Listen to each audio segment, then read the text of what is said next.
All right, and good morning, and welcome back to another Remote Pathways podcast community call. Thanks for joining us, whether you're here with us live or listening in, as we know so many of you do. Today is August the 6th, and I am so pleased to be here with Michelle Mullins, my co-host. How are you doing today, Michelle? Happy to be here, Jen. Ready for a full day packed with great leaders moving their mission forward. Absolutely. So you are the mastermind behind today's episode. Let's get you to introduce it. Where are we going today? So we're going to talk about the inner critic. Actually landed on one of your videos, Jen. I can't remember exactly when it was launched, but it was on your YouTube channel. And you were talking about when we're moving forward, or in seasons of change, it never fails. This inner critic shows up. And so I thought, man, we are going through change like never before. So I have no doubt that this inner critic is showing up. So I thought, why not bring this to the virtual table for a conversation and empower people to know what to do with it, so that it doesn't stop their mission ahead. So yeah, I love it. glad to bring this. Well, we are in the middle of, insurmountable change. Not insurmountable. I think it is surmountable, but like never seen before change. And so the inner critic is definitely probably getting activated with a lot of us, either on a business level, a personal level. How do we pivot? How do we make a change? Can I do this? Can I not? And so thank you for bringing this forward. And we're going to jump right in now. Linda, we've got Linda and Pat live. Linda, what would you like to say about the connection that you have with this topic today? Well, I mean, as soon as I saw that come through for the topic, I was like, oh my goodness. I was like, it just really honestly, every single time I start moving forward and I'm confident and I am ready to hit the ground running, I'll have this reel in the back of my head saying, remember when, or somebody thought, or, just that inner critic. And I fight it off. But I just thought, wow, how timely. But this is something I think that everyone wrestles with. And I really believe that when it hits home is when it's time to start moving forward, or as soon as you start even building some momentum and some confidence gaining, that inner critic's going to come in and visit you. So I can't wait to learn more. Well, let's get going. Yeah. And it's gonna show up. It's a season of change. So Michelle, you've also brought us a cool sort of energizer before we get to the inner critic. And maybe the inner critic itself wears a certain stylish pair of these. So I'm gonna ask the question, what shoes are representing your remote working experience right now? And I'll start it off by saying I like those flip-flops in the upper corner. No one sees my feet, but I've got my flip-flops on today, and they are quite stylish. I have flamingo ones. I have, lots of them because I am working remote again this month and get to enjoy the beauty of nature while having still full days. 5 a.m. onwards, it's not a bad sight to look at. So how about you, Michelle? What are you wearing on your tootsies today? Yeah, I don't know. Those yellow boots are sticking out. It's been a rainy season here. It's especially green. So a little bit of duck weather, but I like the color. It reminds me of sunshine. So yeah. I'll send you some sunshine, as I have sunshine and mist coming off the river here. And Linda, what are on your feet today? I say the bunny slippers because I'm in my That's awesome. And cheerful Pat? Bunny slippers. Yes, that's right. How about you, Pat? What are you wearing today? I am wearing the tennis shoes down in the bottom right. I'm always on the go, working for a while. Something comes up, then I have to go and do this and then do that. And so I have my running shoes on. Love it. Always on the go, ready for action. That's me. I think this is a great one, Michelle. And to your point earlier, yeah, like I think we do need to do a PJ party. Although, remote work etiquette and remote meeting etiquette is a key issue. I actually had an email last night from a CEO of a company that I'm doing some consulting work for, and we're Mhm. developing a bit of a guide for their staff, not only facilitation tools, but also there's now going to be a piece around etiquette based on Mm, his request. And I that's think great. as much as we laugh about what we can see, like etiquette is a really important issue. So while you might have the flip-flops on, and I do most days, from the screen upwards, we need to look professional. So really do think about how can you blend professionalism with some comfort, especially if it's not necessarily in view. And there's been some interesting research, or less research, maybe noticing more of the retail trends of what has been sold since March 2020 during the pandemic. And so sweatpants, fashionable yoga pants, sales are through the roof, of course. And I think we'll continue to see, even as some places do reopen, we'll see a change in the whole dress of how people attire, of how people work. So that's a lighter moment. And I think maybe a nice segue into the inner critic, which again, when the inner critic shows up to signal that change is afoot, maybe you want to give them a pair of these shoes. Maybe they need to have a bit of a rest, i.e. put the bunny slippers on. Maybe they need to go outside and jump in the pond, or maybe they just need to put their feet up a bit. So let's keep going. And Michelle, we are in the midst of momentum. We had a bit of a discussion around this last call, and to what I've heard in this morning's call, many times this inner critic shows up as we get into the change process. The world has been asked to change how we work, how we operate, how we blend work and life. And many of us probably are now starting to find a rhythm, which means a bit of momentum. But this is also when the inner critic arises. So, virtual water cooler time. Let's discuss this. And I think, Michelle, I'll get you to sort of take the reins on this. You've got some questions for us, right?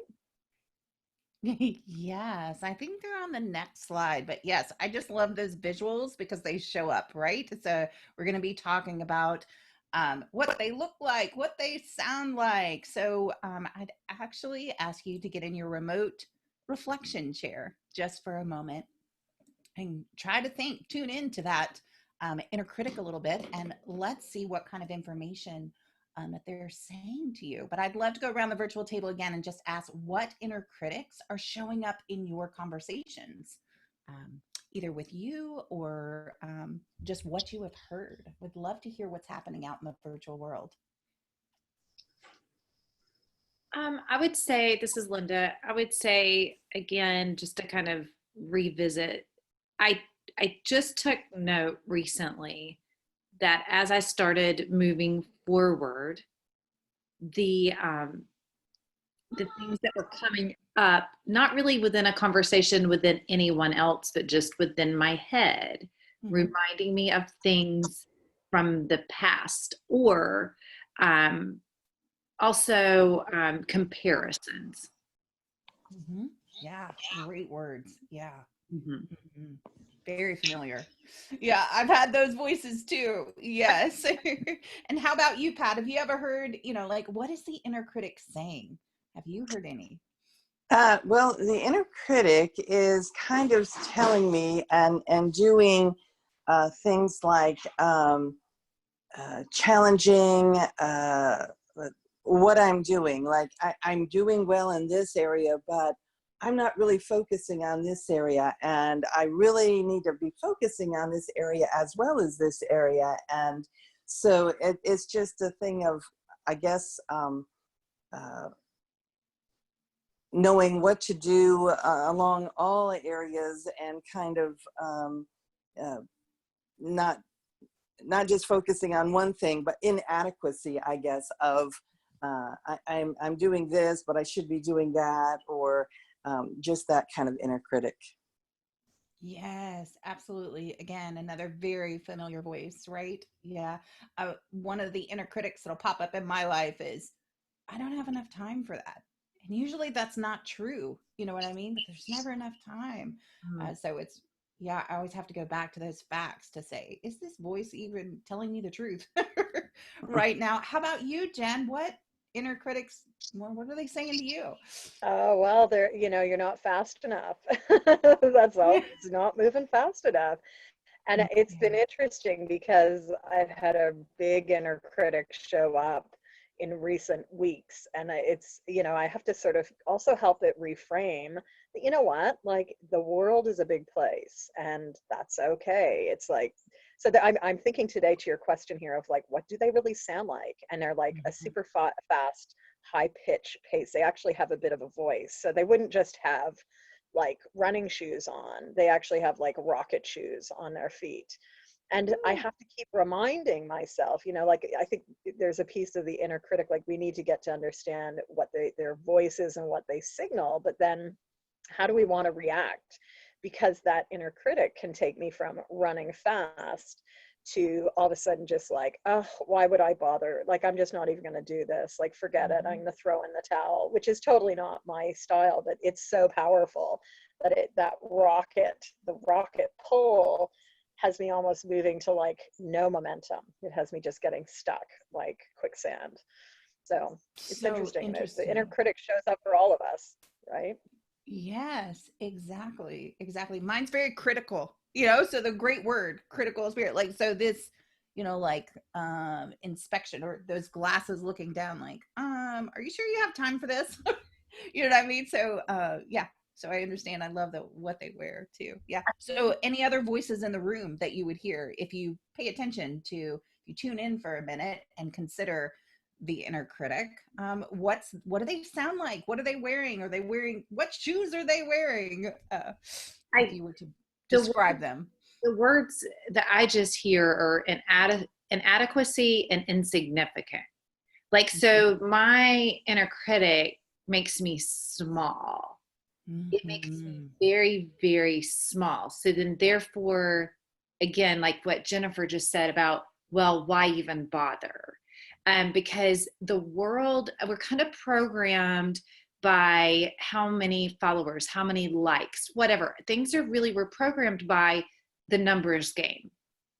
And so if, you know what I mean? So we just kind of, I think that we filter things through numbers, and then I think it just kind of, it makes me shrink and disintegrate, and then it's just poop, I'm just gone, and it's that to me, I feel like, just really discussing inner critic, I feel like that would be the number one challenge for me, is to not get wrapped up in, the lie of, that I don't matter, because I do matter. And there's someone out there waiting for me to be of service to them, to be a coach, to, mentor, whatever it is. There's either someone or multiple people out there waiting. And the other thing is with that, I believe, is because of technology, it's not instant gratification,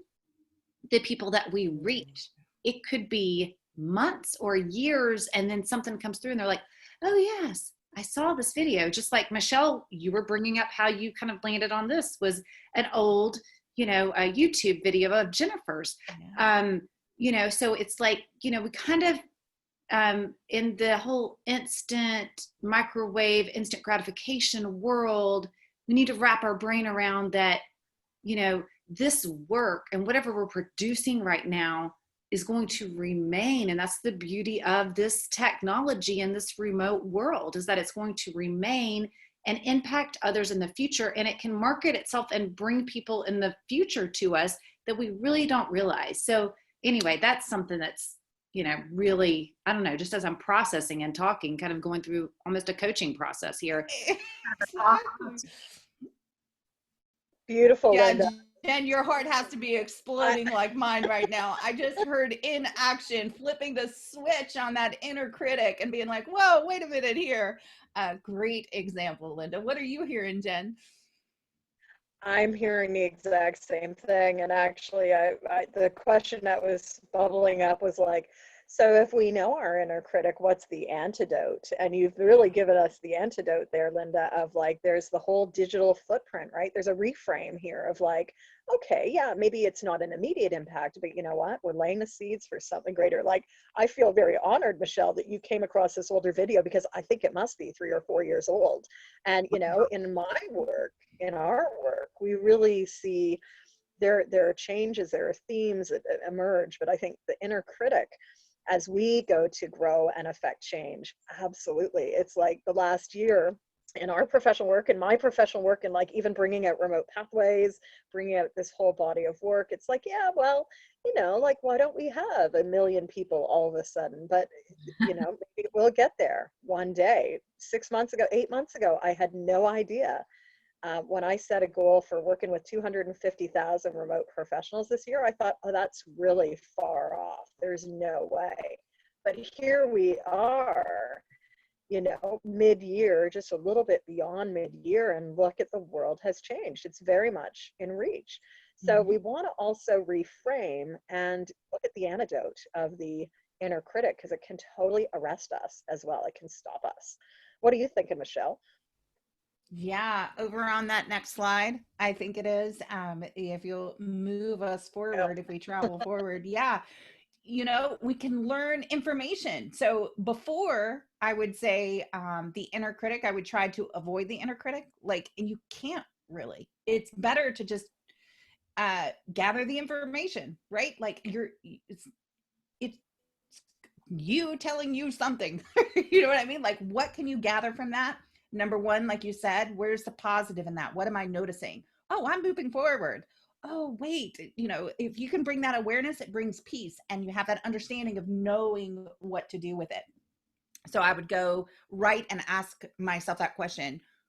What is it signaling? You know, what is it signaling in me? And remembering I can actually do something about it, right? It's me wanting to hold on to something, you know, okay, let's dig a little bit there. What is it that I'm wanting to hold on to when I'm moving forward? Just explore, be curious about it. What a brilliant, brilliant question. You're such a good coach, Michelle. That's such a good question. What are we wanting to hold on to? And you know, what do we want to let go of? Because can we, and it's just an inquiry, can we hold on to the same things as we grow and as we pivot as well? There may be a need for a release. So that's a question that's bubbling up for me. You know, not only what do I want to hold on to, but what do I need to let go of in order to go to the next level? How about you, Linda? Let's bring your voice back in. Which of these questions resonate for you, or maybe it's another one? What is the inner critic wanting to hold on to? And that question resonates. My inner critic wants to hold on to the past. And if I hold on to the past, that paralyzes me.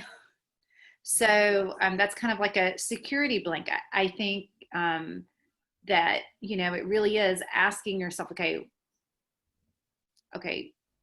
why is that comforting? Because that's not moving you forward to hold on to the past, you know, at least the past I'm talking about from a negative sense, you know. Now we can look at the past and pull out the positives, you know, but I'm saying when we're talking a critic, you know, I'm holding on to the negative things. So that's really, honestly, that is my, you know, again, my biggest challenge. It's like that I like have that tight grip. It's like a security blanket. I'm thinking it's security, but it's really not. There you go. See, and that's the pathway, right? It's the coming with that curiosity of Mhm. what am I trying to hold on to, and why? And then I always love the, you know, the next level of that is, if I continue to hold on to this, where is it going to lead?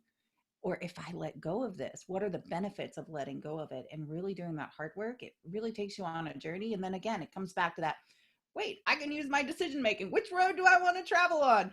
But Yeah. you're right in that sweet spot of being curious. I love that. How about you, Pat? What question is popping out on the page for you? What information can you gather from your inner critic? Because if we don't really acknowledge what's going on, we really can't move forward. And what are we going to do with that information?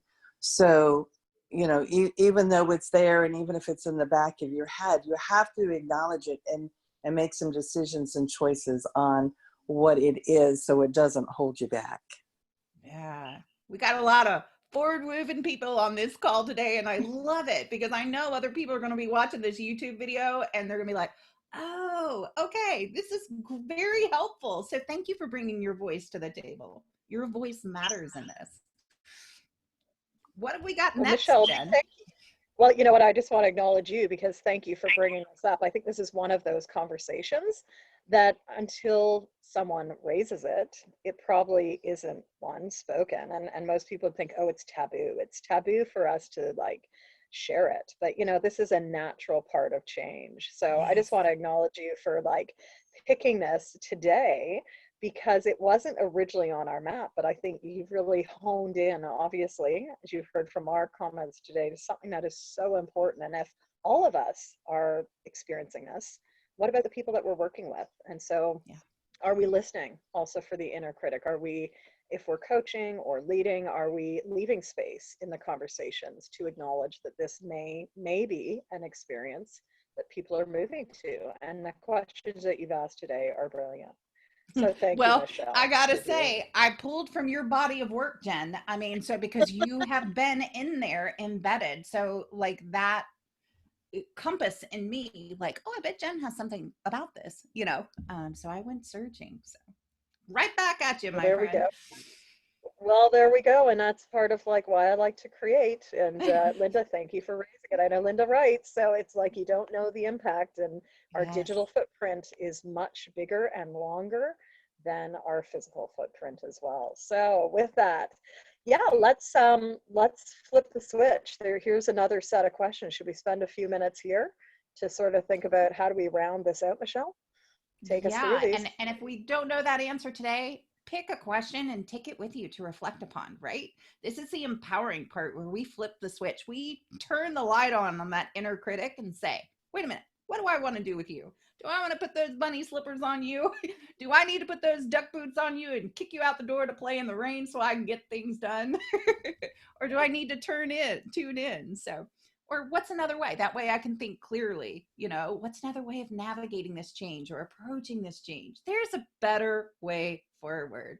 So yeah, if you want to just pick one question that you want to take away and reflect upon.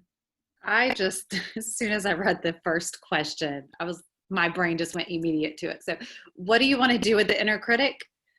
I want to take it and throw it out the window. Like, they just saw me just throwing like a ball out the window. Like, it's done. Like, I'm just like, I can't, you know? So really, honestly, that's what I love about asking questions and kind of coming up, you know, discovering and because honestly, what I can see happening, I can already see myself later in the kitchen, the critic, the voice coming up, reminding me of something, and I'm just going to take it and just throw it out the window because it has no place. It just does not belong here. So yeah, that's what I saw. Oh, I love it.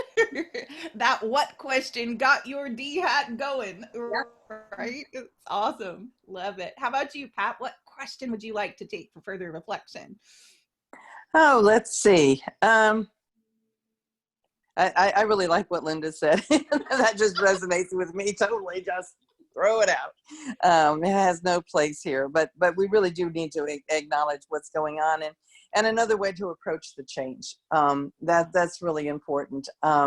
There's always another way. There's always another path. We always have another choice. So to really just dig into that and find out what's really going on here and approach it in that way. Yeah, love it. Love it. And we can tell just by today, just us coming together on purpose for a conversation, talking about the topic. Wow. Does that make a difference of knowing, wait, I'm not alone here. This is normal. So thank you, Jennifer, for bringing just that normalization to, if that's a word, to change.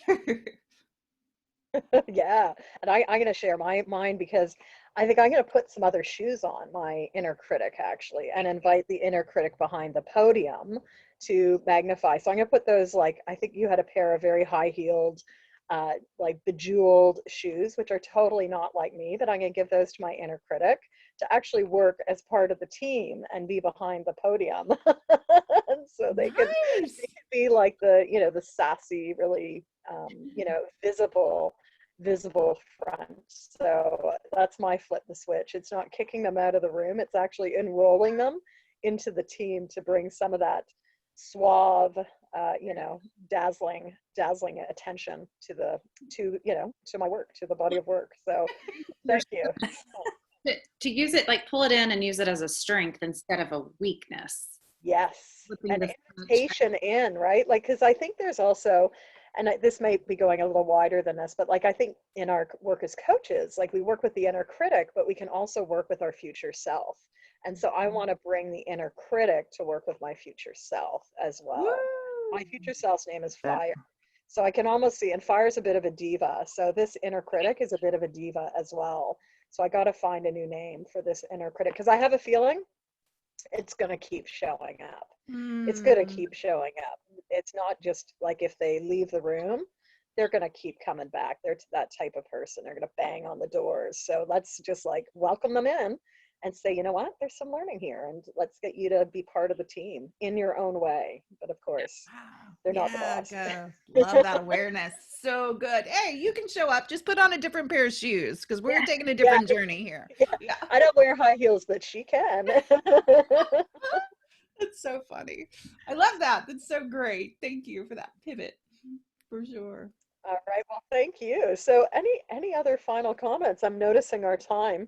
As always, let's keep traveling forward. We want to be respectful of time. Yes. So, this is fun. So we're going to leave the land of the inner critic and say, come on back in 2 weeks, because we won't have Cindy Hooker, our current guest. She is episode 18, which just came out, right? Like, I think this was just yesterday. Yeah. And Cindy is an amazing professional. She's also a coach. I think she'd enjoy today's topic, but she would have been getting up at 5 a.m. a little early in the morning. So Cindy joined us a few months ago to talk about project management, working remote, and also a body of my work, which is PlanDoTrack. And Cindy, along with Michelle and others, are PlanDoTrack certified facilitators. And so you can learn more about that in our episode with Cindy. I think next call, we're going to look a little bit more at PlanDoTrack and helping people gear up for the fall, because, well, even as my mother says, I don't think this back to school year, Jennifer, will be quite the same. She's 85. And I'm like, no, I think this is going to be a different back to school year. But, you know, many of us in the next few weeks will be looking at how do we get prepared for another season, yet another season of work life, schooling, perhaps, depending on what roles we wear. So anything you want to say, Michelle, about that episode, reasons for people to listen into our discussion with Cindy? It's also a great example of remote relationships that we don't know each other, but we have a lot of fun on the podcast, a lot of laughter. So great episode to tune in, lighthearted. Well, but it's funny that you say we didn't know each other, because we do know each other. Yeah, you know, we know 7 each other, years. but we don't. Yeah. It's still a real relationship, even though we never physically sat in the same room. So definitely check out episode 18. And the download is one that I always talk about. It's called the one-page plan. If you read any of my bodies of work, you'll see it typically embedded at the back of the program, or the back of the guide or the book. And it really evolved out of my former work as a remote leader. As many of you know, my last 3 years working for someone else, I led a sub-regional team of 10 people. And it not only had me in the sky every week of my life, it also had me navigating a 60-page annual plan. And so, you know, how do you execute a 60-page annual plan? Even with a team, it's very hard. And so we distilled that down to a one-page plan. And as a coach, that's been a big piece that I've been advocating with my clients for. What's your one-page plan? So check out that as well. And always goodness in the location. How about at the blog? What's at the blog this week right now, Michelle? Yeah, well, it was last week, I think, but delegation, which is something that I am challenged with a little bit myself. I have a tendency to take on all the work myself. So love the activity in that of just writing down all my tasks and going, wait, I can delegate and empower somebody else with this and leverage their strengths. It's something that they're passionate about.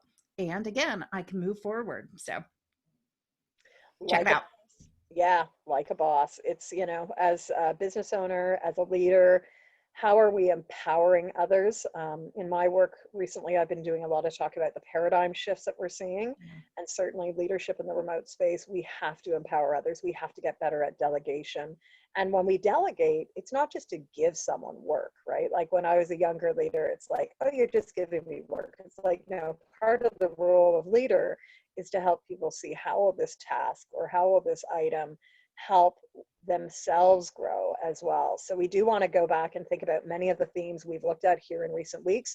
How do we map a task to someone's strength? So, really think about the teams that you're working with and what are the strengths of the individuals. So how can that be not just something you're given, but something that someone says, wow, yeah, I can't wait to take this on.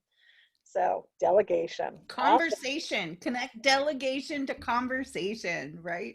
Yeah. Like that, delegation to conversation, and that may get us out of bed. So here's our conversation sparker of the week. What gets you out of bed every day, and what do you see when you get out of bed?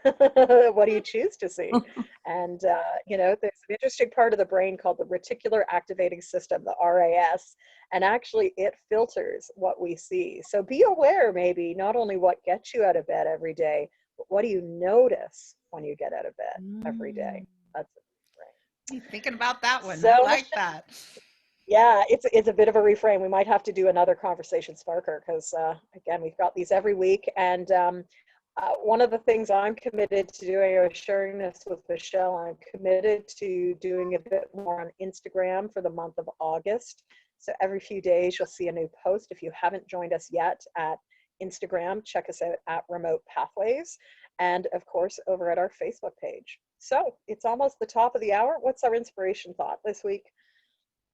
Fix your Yeah, this thoughts. comes from Philippians 4:8. Fix your thoughts on what is true and good and right. Think about things that are pure and lovely, and dwell on the fine, good things in others.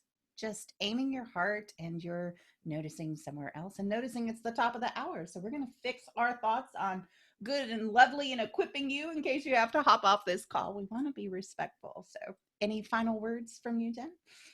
No, just have a great week. Our next episode coming up, remote working myths. So that will come to you in a couple of weeks. And to this paradigm shift, that's what lies ahead. So with that, everyone, thanks for joining us. Thank you, Linda. Thank you, Pat. Any final words, Linda? I appreciate this so much. I really love coming to these calls. It's just a sweet time to kind of gather, but it always is just enough to just spark enough in my brain to get me moving forward. So I really appreciate this. Thank you very much. Oh, hug, virtual hug. Much appreciated. You did the same for us. Yes. Thank you for making time to join us, right? And Pat, how about you? Yeah, well, thank you for bringing this great conversation of the inner critic. And as always, I always take away something from it, and it's always worthwhile. So thank you for your input and your planning. It always just is so beneficial. And it's just a snippet, but the snippet is enough to get us motivated. So thank you. Oh, thank you. Music to our ears. Thank you. And I think that's a great way to wrap up. So Michelle, as always, so love our partnership and what we're able to create with those that join us. Please do come back in a couple of weeks. We'll talk remote working myths, gearing up for fall. And I'm just curious, do you know of any books on Inner Critic? I'm trying to think of like where we can direct people to. I would say go to the web for now. There are books that have been written on this topic, but I think it definitely is something that you may want to revisit at a deeper level or bring it to your coaching conversations. And that's a great way to explore it with your coach.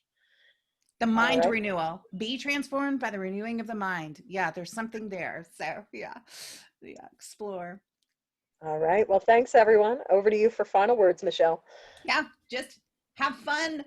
Change your shoes, keep your shoes on, whatever shoes that you had, and walk away from the virtual table just with a little bit of a lighter heart today. So thank you for joining us.